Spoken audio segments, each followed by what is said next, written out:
Olá a todos, muito obrigada por estarem aqui, nos acompanhando nessas aulas, nesse curso.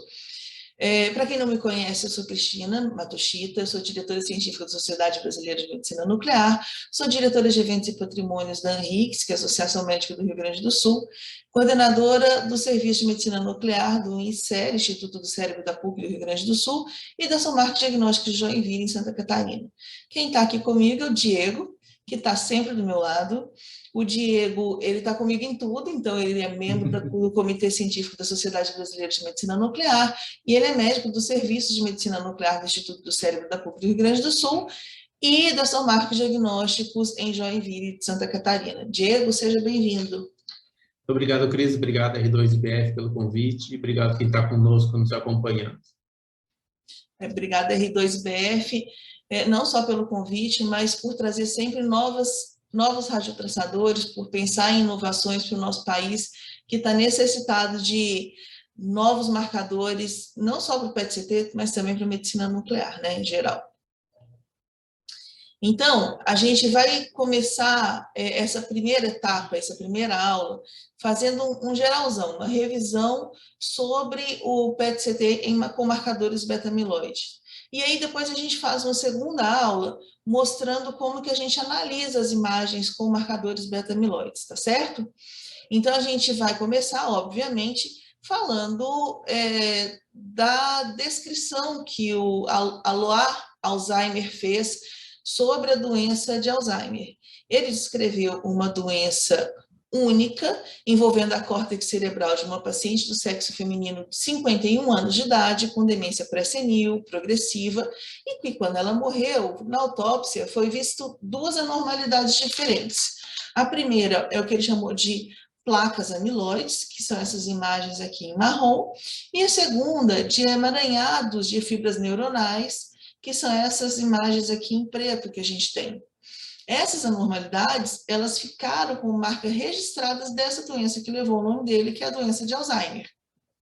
Em meados dos anos 50 e 70, teve um reconhecimento de que a demência era relativamente comum e que bastava o indivíduo viver o suficiente para sofrer de demência. E começou também com uma crescente compreensão de que essa demência senil, ela não era consequência do envelhecimento ou da aterosclerose cerebral. E essa doença ficou conhecida como a doença de Alzheimer.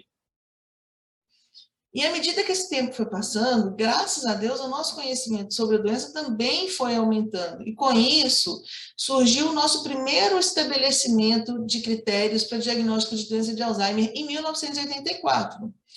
E aí o que a gente vê é que um a gente chama de provável doença de Alzheimer e o outro a gente fala de definitivamente doença de Alzheimer.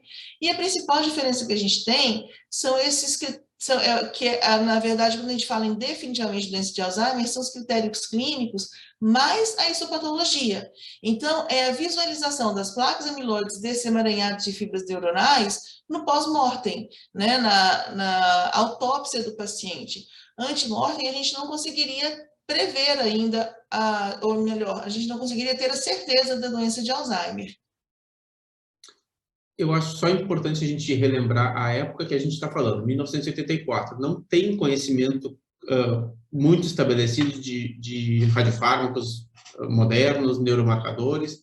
Então, a gente agora pode estar mudando obviamente a gente não mudou o critério, mas está mudando a realidade. A gente consegue fazer essa visualização de forma, no paciente vivo, com imagem. Então, essa é a grande diferença atual para o que a gente tinha em 1984.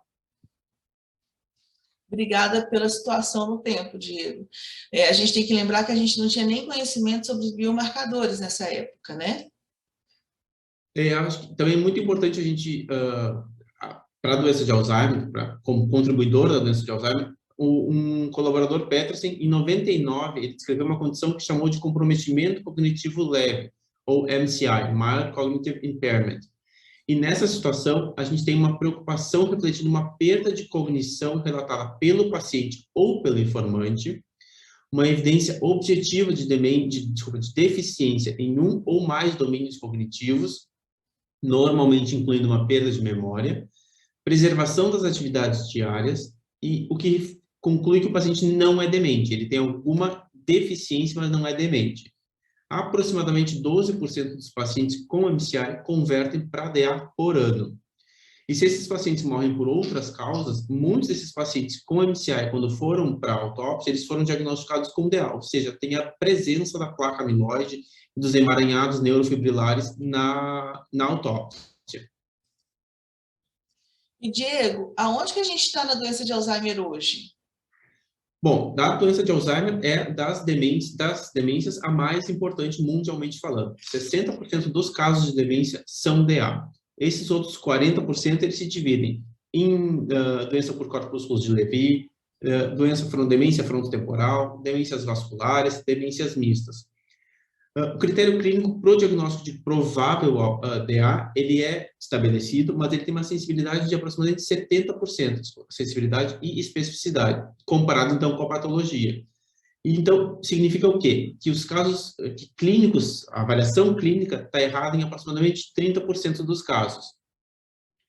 O comprometimento cognitivo leve, o MCI que a gente acabou de falar, ele foi definido como uma fase sintomática pré-DA. E estudos de autópsia sugerem que a deposição amiloide, ela precede a demência clínica em pelo menos 10 anos. Ou seja, existe um acúmulo importante da placa amiloide 10 anos antes que o paciente desenvolva a demência. E esse estudo reflete um consenso de que o excesso de placa amiloide é a provável causa de DA, ou seja, a hipótese amiloide. E aí, falando em hipótese amiloide, esse é o processo fisiopatológico presumido. Então, a gente aí está estudando a doença de Alzheimer há alguns anos, né? Mais de 100 anos. E até hoje, tudo que a gente tem para falar da patogênese da doença é uma hipótese. A gente ainda está presumindo como ela funciona. E como que funciona essa hipótese? A proteína amiloide, elas são filamentos bem pequenos. E a gente já tem ele normalmente no nosso cérebro, né, no nosso corpo. O que muda aqui é porque, por algum motivo desconhecido, eles se juntam em placas, formando essas placas amiloides na córtex cerebral. E a hipótese é que a formação dessas placas, ela dá início a um ciclo de eventos como a neuroinflamação, emaranhados neurofibróticos, neurotoxicidade e morte cerebral. Aliás, morte neuronal, né? Uma coisa que a gente tem que pensar é o seguinte: isso a gente está falando de uma coisa que a gente consegue ver, né? A gente sabe, por exemplo, que a questão da neuroinflamação tem 2 picos de neuroinflamação. E recentemente, um é quando a gente vai atingir o platô e outro é quando a gente tem os nossos sintomas clínicos se iniciando, que seriam o momento dos 2 picos de neuroinflamação que é descrito. E recentemente saiu um artigo falando que, na verdade, essa neuroinflamação ela é constante, e o que muda, na verdade, é a fisiologia dessa neuroinflamação. E esses 2 picos é o que a gente consegue enxergar, né? Então, assim, a gente tem muito ainda. Quanto mais a gente estuda, quanto mais a gente vê a fisiopatologia da doença, mais a gente enxerga que a gente precisa aprender mais, a gente precisa evoluir mais nesses estudos. Em 2004, o Clank e Martins, eles descreveram uma nova molécula derivada da tioflavina T. E essa molécula é um corante amiloide de ligação que atravessa a barreira hematoencefálica e ela tem uma alta afinidade para o amiloide humano. E eles chamaram ela de Pittsburgh Compound C, marcado com carbono 11, o famoso PIB. E essa publicação ela revolucionou a ciência. Ela estimulou uma explosão de pesquisas clínicas, estimulou também o desenvolvimento de agentes amiloides ligados ao fluoreto, que apresentam uma meia-vida de 110 minutos contra os 20 minutos do carbono 11 e acaba sendo melhor para a distribuição centralizada e para o uso clínico. E por que ele fez um boom, uma explosão de pesquisas? Porque antes a gente só conseguia ver as proteínas beta-amiloides, esse acúmulo da proteína, pós-mortem, né, na autópsia. E aí, finalmente, a gente começou a conseguir ver em imagem. Aqui são os radiofármacos amiloides que a gente tem aprovado pelo FDA. Então, a gente tem o PIB, não é aprovado pelo FDA, ele está como modo de pesquisa, Mas a gente tem 3 radiofármacos que são marcados com flúor 18 que já são aprovados pelo FDA. O florbetapir, que foi aprovado em 2012, o flutometamol, que foi aprovado em 2013, e o florbetaben, que é o que a gente está usando aqui no Brasil agora e está iniciando a comercialização, o FBB ou florbetaben, ou até mesmo conhecido como Neurasec, em 2014. E que ganhou a aprovação da Anvisa agora recentemente também. A gente tem, então, alguns estudos mostrando esses achados que refletem como o depósito de placa amiloide se diferencia nas diferentes doenças, demências. Então, vocês notem que os pontinhos vermelhos, eles marcam o depósito de placa amiloide na doença de Alzheimer. E diferente desses, que na doença de Alzheimer, a maioria tem depósito amiloide, nas outras doenças, outras demências, a gente tem muitos pacientes que não têm esse depósito, eles não têm o depósito amiloide. Por outro lado, alguns pequenos pacientes, algum pequeno grupo de pacientes normais, o grupo controle, também tem um depósito de placa amiloide. E a gente também observa que no MCI, esses pacientes, ainda que tenham uma distribuição um pouquinho menos intensa, eles também já têm o depósito de placa amiloide. Então, isso é importante para a gente poder notar o espectro de demências, como a gente comporta com as placas amiloides. E esses foram vistos que eram os achados consistentes, não foi só alguns poucos estudos. E aí, como a gente já deve, como a maioria já sabe, os fatores de risco para DA são a idade avançada e a presença de ApoE4. E foi visto também que de 15% a 30% dos idosos saudáveis são amiloides positivos e que essa positividade aumenta com a idade e com a presença de ApoE4. Ou seja, existe gente que envelhece e tem depósito amiloide e não é doença de Alzheimer. Acho que isso tudo combina a autópsia e o resultado do PET. Essa curva com os pontos vermelhos, então, ela mostra a prevalência da doença de Alzheimer clinicamente, enquanto a outra curva, a curva amarela, ela mostra a prevalência das placas amiloides em controles saudáveis que morreram de outras causas. E esses pontos mostram os resultados das imagens com marcador amiloide. Conseguimos, então, enxergar que um período de 15 anos com deposição amiloide precedendo a doença de Alzheimer clínica. Isso é muito importante. A gente tem um depósito muito antes da doença clinicamente relevante. E o interessante é que, assim, apesar da gente ter esse conhecimento desse depósito de placas beta-amiloide 15 anos antes da clínica apresentar, antes a gente não tinha muito o que fazer, né? Então, assim, tá, e aí, você tem e vai fazer o que agora? Agora, com essa nova medicação que tira as proteínas beta-amiloides do cérebro, vem aí, então, acredito, mais uma explosão de pesquisas para a gente poder ver quando que é o melhor momento da gente utilizar essa medicação. E aí, ter, então, os depósitos de placas amiloides não é bom, mesmo se você tiver uma cognição normal. Nesse trabalho, que foi feito por Donoghue, 445 pacientes foram acompanhados por mais de 10 anos, 202 deles já tinham placas amiloides elevadas no exame de baseline, e que a gente consegue enxergar aqui, olha, nessa faixa laranja, eram aqueles que tinham o beta-amiloide positivo. E aí, ao longo do tempo, a sua cognição ela foi piorando progressivamente. Então, a gente vê aqui que metade desses pacientes eram positivos e que eles tiveram uma progressão pior do que os que eram positivos, do que os que eram negativos. E a proteína amiloide elevada, naqueles pacientes que já tinham a proteína elevada no baseline, ela é associada com o aumento da normalidade dos marcadores para neurodegeneração, como a atrofia cerebral, que a gente enxerga nesse primeiro gráfico aqui, e o hipometabolismo pelo FDG, visto ao longo dos anos nesse segundo gráfico aqui. E a imagem amiloide, ela se tornou um bom preditor para a conversão de comprometimento cognitivo leve na doença de Alzheimer. Os pacientes com MCI, pelo menos metade deles já eram amiloide positivos no PET. Né? Então, a gente vê aqui, olha, dos 64 pacientes, 43 deles já eram positivos e 21 eram negativos.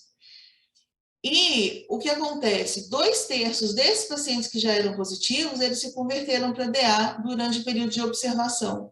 enquanto aqueles que eram PIB negativos, eles nunca chegaram a converter. Então, esses dados, eles sugerem que a imagem amiloide tem o potencial de indicar o prognóstico dos pacientes com MCI. Quer contar sobre esse gráfico, Diego? Vamos lá, os dados do PET, então, que foram coletados ao longo dos anos, somados às inúmeras correlações clínicas e patológicas, eles resultaram nesse estudo que Jack Jr. publicou em 2012, colocando junto da hipótese amiloide com os biomarcadores, juntando o conhecimento com a novidade dos biomarcadores. Nessa avaliação, a gente consegue ver a magnitude do biomarcador com o estagiamento clínico de normal até demência. Bem precocemente, a gente consegue ver as aquisições de PET com amiloide, que começa com um platô próximo ao biomarcador tau, que media a disfunção neuronal, com os emaranhados fibróticos neuronais. E começa, então, depois a atrofia cerebral, e só tardiamente a gente tem uma disfunção de memória e disfunção clínica que caracteriza a demência verdadeira. Então, de novo, o marcador amiloide, os marcadores tau, eles precedem o quadro clínico. Uma coisa que vale a pena mostrar aqui é o seguinte, olha, aqui a gente tem o marcador tau, o marcador beta-amiloide. E o que a gente enxerga? Quando o paciente já começa com o quadro de MCI, o marcador beta-amiloide ele já está no platô, tá vendo? Então, ele é um péssimo preditor de conversão para demência. Aqui a gente tem a conversão do MCI para demência. Ele já está no platô. Então, você não vai ver um aumento dessa proteína beta-amiloide para predizer quando que o paciente vai converter para demência. E o marcador tau, por outro lado, ele atinge o platô depois que o paciente desenvolveu a demência, tá vendo? E aí, não se sabia muito sobre esses 3 radiofármacos do PET amiloide aprovados pelo FDA. E aí, até mesmo porque não foram feitos muitos estudos clínicos pela falta de cobertura para os seguros de saúde, né? São marcadores caros de serem produzidos, e que muitas das vezes, como por exemplo, antes era utilizado o carbono 11, aqui no Brasil também, aqui no INSER, por exemplo, era uma produção, a gente girava o ciclotron uma vez para gerar uma dose para um paciente. E aí, em 2012, foi solicitado o reembolso do PET amiloide para o Medicare nos Estados Unidos. E eles retornaram com uma resposta em setembro de 2013, um ano depois, falando que tem uma evidência insuficiente de que essa imagem amiloide é razoável e necessária para avaliar o risco da doença ou para melhorar a renda do paciente com a saúde. Mas ele concordou em cobrir um PET por paciente em estudos de pesquisa clínica projetados para mostrar a utilidade desse PET amiloide. E foi aí que surgiu o IDEAS Study. Ele foi aprovado em março de 2015 pelo Medicare e ele vem com 2 objetivos. O primeiro, avaliar o impacto do PET amiloide em diagnóstico e manejo dos pacientes com suspeita de DA. E o segundo objetivo, avaliar o impacto da melhoria do diagnóstico em admissões hospitalares e visitas em pronto-socorro, com N de 18.488. Em 2019, os resultados iniciais saíram os resultados do primeiro objetivo do IDEAS Study foi publicado, e a gente teve uma alteração do manejo na terapia em 60% dos pacientes com MCI e 63% dos pacientes com DA, jogando por terra aquela ideia de que não serve para nada ter a confirmação imagética do depósito amiloide. E a alteração do diagnóstico etiológico de DA para não DA em aproximadamente 25% dos pacientes, consistente com o que foi mostrado anos atrás por autópsia, e também aproximadamente 10% dos pacientes de não DA para DA. E o PET ele tem sido usado amplamente para seleção de pacientes para terapia de doença de Alzheimer. E a precisão do diagnóstico clínico de doença de Alzheimer de aproximadamente 70% de sensibilidade e especificidade. Os ensaios clínicos, agora, eles incorporam as imagens amiloides para confirmar o diagnóstico de doença de Alzheimer. E os ensaios de drogas anti-amiloides, para confirmar a presença de placa amiloide, especialmente na fase pré-clínica, como um biomarcador para monitorar o efeito da terapia. E se o medicamento anti-doença de Alzheimer for aprovado, o PET ele pode ser importante para a seleção dos pacientes, né? E esse medicamento ele acabou já sendo, na verdade, aprovado. E aí a gente vai falar um pouquinho sobre ele. Aqui a gente vê os resultados de um estudo que foi publicado em 2016, que é um ensaio do aducanumab, que é essa droga que foi aprovada pelo FDA. E essa droga ele é um anticorpo monoclonal que ele foi usado para remover as placas amiloides do cérebro. E os pacientes eram aqueles com MCI amnéstico ou então com um FLOR-beta-PIR positivo para a doença de Alzheimer. Doença de Alzheimer leve, né? Então o paciente ele já tinha sintomas. E aqui a gente vê o decréscimo das placas amiloides do cérebro depois de 1 ano de tratamento. Então, com doses, a gente foi utilizado doses crescentes de medicação, né? E aí, o que acontece? Em março de 2019, esse trial ele foi interrompido, porque as imagens com PET, apesar de ficarem melhores, como a gente vê aqui, ó, baseline 1 ano, baseline 1 ano. A gente vê que o paciente tinha muito depósito e ele parou de ter depósito. Então, apesar das imagens serem melhores, a gente via que o paciente ele não melhorava os sintomas com o tempo. O paciente ele não ficava melhor. E aí, estudos como esse, eles estão levando os investigadores a redefinir essa janela terapêutica. Então, ao invés de colocar aqui, como foi colocado, depois que o paciente já começa a apresentar alguns sintomas, né, já está com um diagnóstico aí de um MCI ou de uma demência leve, quem sabe a gente tira desse tempo e coloca para esse tempo. No momento que a gente já atingiu, a gente já vê que a beta-amiloide positiva já atingiu o platô, e aí a gente talvez consiga pegar o paciente antes dele ter a cicatriz, né? Antes dele ter o problema já causado por esse depósito de placas beta-amiloides. E sobre a qualidade de imagem do laudo, Diego? Bom, apesar de muita gente ainda não estar fazendo, a gente tem que pontuar algumas coisas. As varreduras devem ser feitas sob supervisão e interpretadas por um médico nuclear certificado em medicina nuclear e treinado na interpretação de depósitos de placa amiloide. Tem que ser feitas por um técnico de medicina nuclear treinado também.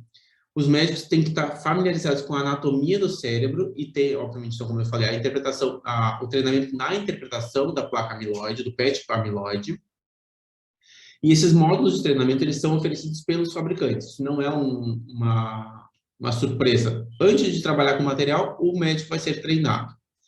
E a interpretação ela é realizada independentemente das características clínicas do paciente. As varreduras devem ser relatadas como positivas ou negativas para a presença de placa beta-amiloide, e não para o diagnóstico de demência ou de DA. E para isso a gente refere ao guideline do SNMMI e do IANM.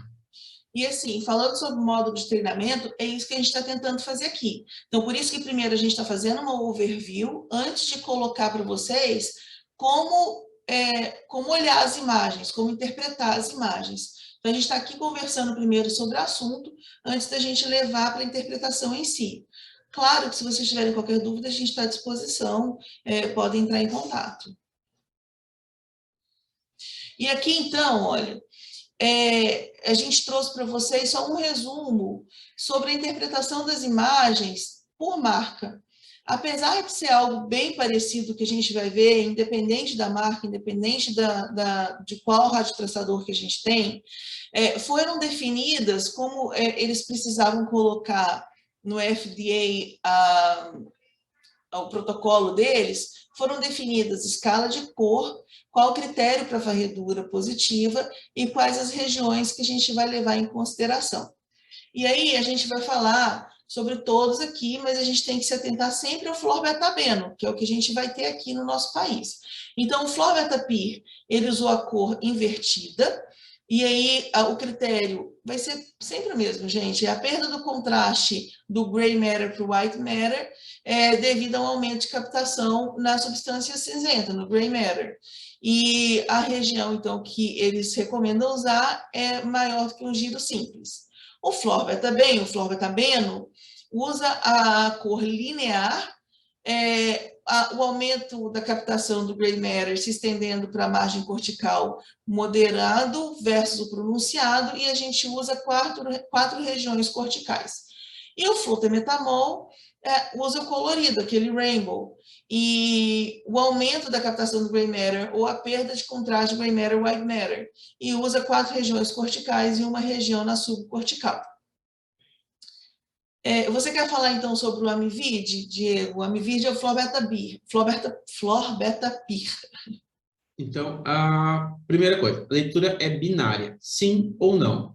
E nas imagens negativas, ainda assim, ele pode ter um pouco de captação em substância cinzenta, vista numa escala um pouco mais cinza.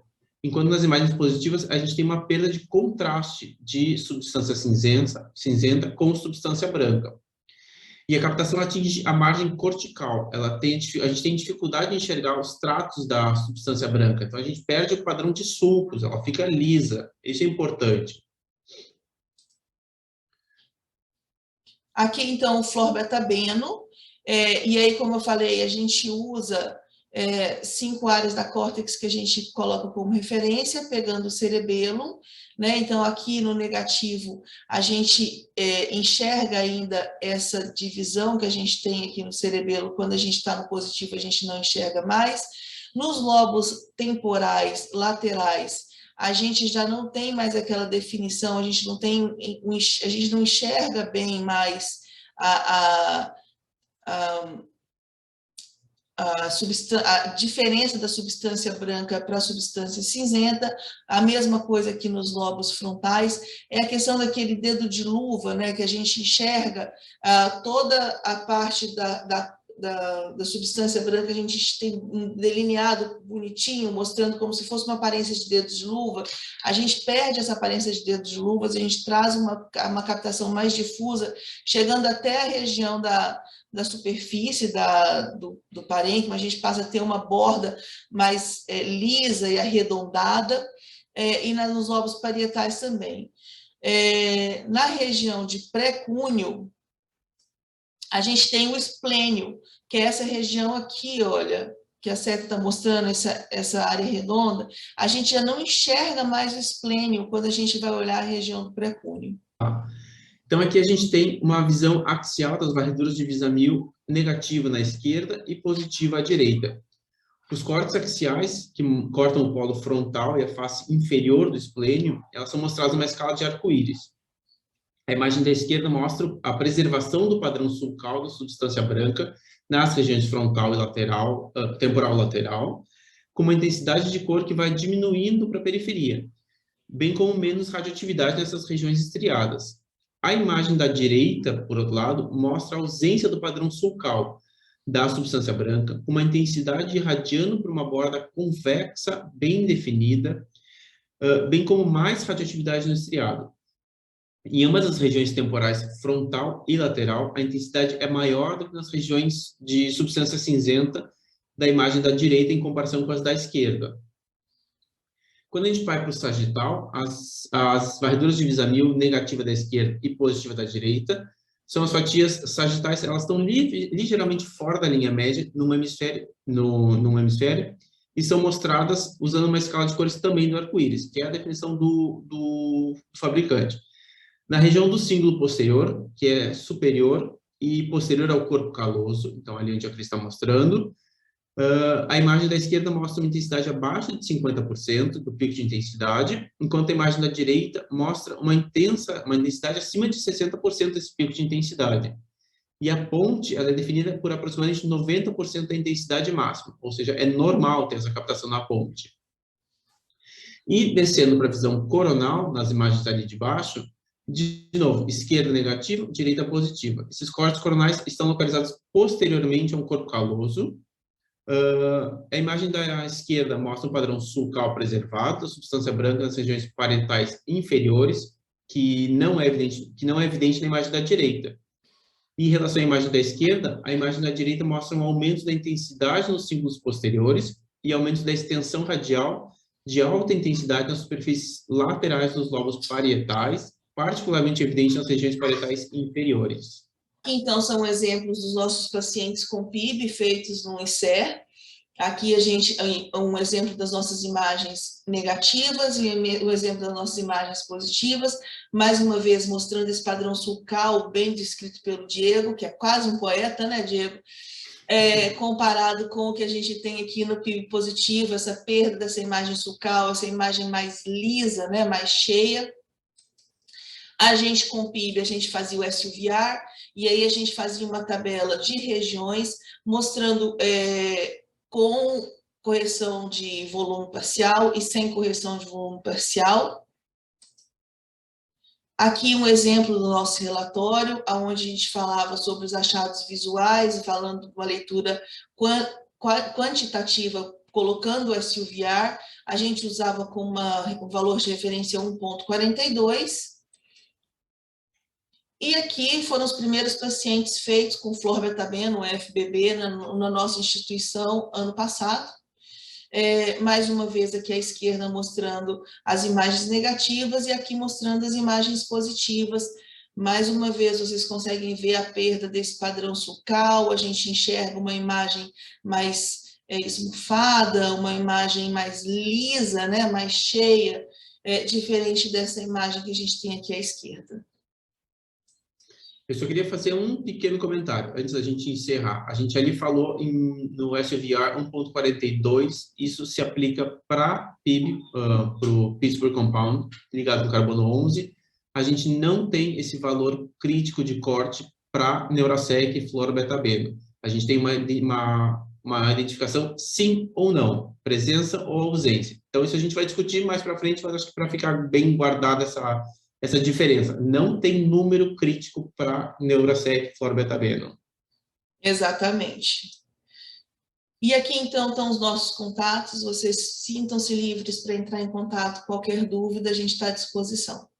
Muito obrigada mais uma vez pelo convite e pelo investimento na medicina nuclear. Muito obrigada, R2IBF, por trazer, e junto com o INSER, por trazer essa novidade para a medicina nuclear brasileira. Obrigado a todos, obrigado R2BF, obrigado Cris, obrigado INSER, quem está nos ajudando a evoluir com a medicina nuclear no Brasil.